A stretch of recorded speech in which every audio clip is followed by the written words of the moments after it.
Reliance जिओनं आपली समर surprise offer मागे घेतली। त्यामुळे जिओच्या प्राईम मेंबर्सना मिळणारी 3 महिन्यांची वाढीव सेवाही आता ग्राहकांना घेता येणार नाहीये। ट्रायनं घेतलेल्या सूचनेनंतर जिओनं हा निर्णय घेतला। रिलायन्स जिओनं आपल्या ग्राहकांना वेलकम ऑफरच्या माध्यमातून 31 मार्च 2017 पर्यंत मोफत डेटा आणि कॉलिंगची सेवा पुरवली। त्यानंतर 31 तारखेनंतर जिओच्या ग्राहकांना या सेवांसाठी पैसे मोजावे लागणार होते।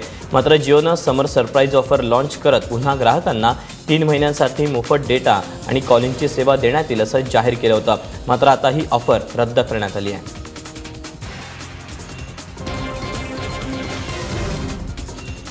जम्मू काश्मीरमध्ये सततच्या बर्फवृष्टीमुळे 3 जणांचा मृत्यू झाला। झेलम नदीनं धोक्याची पातळी ओलांडली आहे। सैन्य दलाच्या वतीनं बचाव कार्य सुरू आहे। सध्या जम्मू काश्मीरचं जनजीवन विस्कळीत झालंय। भूस्खलनामुळे श्रीनगर जम्मू राष्ट्रीय महामार्ग बंद पडलाय। त्यामुळे शाळांनाही रविवारपर्यंत सुट्टी देण्यात आली आहे। रस्त्यांवरच सर्वत्र बर्फच बर्फ पसरलेला पाहायला मिळतोय। सततच्या बर्फवृष्टीमुळे लोकांना घराबाहेर पडणंही अवघड होऊन बसलंय।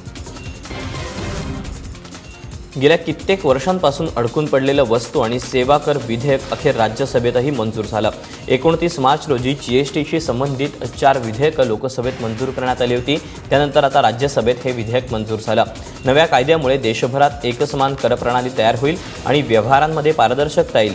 जीएसटी संदर्भातील शेवटची मंजुरी 17-18 मे रोजी मिळेल अशी माहिती अरुण जेटलींनी दिली आहे। 1 जुलैपासून या कायद्याची संपूर्ण देशभरात अंमलबजावणी केली जाणार आहे। सर्व पक्षांनी एकत्र येऊन जीएसटी मंजूर केल्यामुळे त्यांनी सर्वांचे आभार मानले।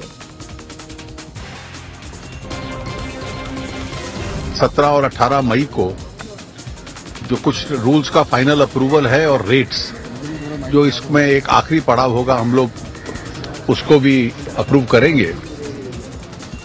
और मुझे ये संभावना पूरी दिखती है कि 1 जुलाई से हम इसको लागू कर सकते हैं। राज्यसभेत जीएसटी विधेयकावर मंजुरीसाठी चर्चा सुरू असताना रिपब्लिकन पार्टी ऑफ इंडियाचे खासदार रामदास आठवलेंनी आपल्या चारोळ्यांनी राज्यसभेतलं वातावरण हलकं केलं। आठवलेंनी जीएसटी विधेयकावर आपल्या चारोळ्या सादर केल्या। शिवाय ट्रम्प भेटीबाबतही आठवले राज्यसभेत बोलले। हे ऐकून राज्यसभेत एकच हशा पिकला। मैं अभी मुझे वहां से यूएन से निमंत्रण भी आया है, यूनाइटेड नेशन का, बाबा साहब की जयंती का। मैं 12 तारीख को यहाँ से जा रहा हूँ अमेरिका में, और मैं वहाँ डोनाल्ड ट्रंप को मिलने वाला हूँ। रिपब्लिकन पार्टी का इंडिया का प्रेसिडेंट अमेरिका के प्रेसिडेंट मिलेगा। भारताचं दीर्घकाळ प्रतिनिधित्व करणारा टेनिसवीर लिएंडर पेसला तब्बल 27 वर्षांनी पहिल्यांदाच डेव्हिस चषकाच्या संघातून वगळण्यात आलं। डेव्हिस चषकाच्या आशिया ओशनिया गटातल्या लढतीत भारताचा मुकाबला हा उझबेकिस्तानशी होतोय। भारताचा नॉन प्लेइंग कर्णधार महेश भूपतीनं दुहेरी सामन्यासाठी रोहन बोपण्णाला पसंती दिली आहे। या सामन्यात बोपण्णा श्रीराम बालाजीच्या साथीनं खेळेल। दुहेरीच्या जागतिक क्रमवारीत बोपण्णा 24व्या तर पेस हा 53व्या स्थानावर आहे।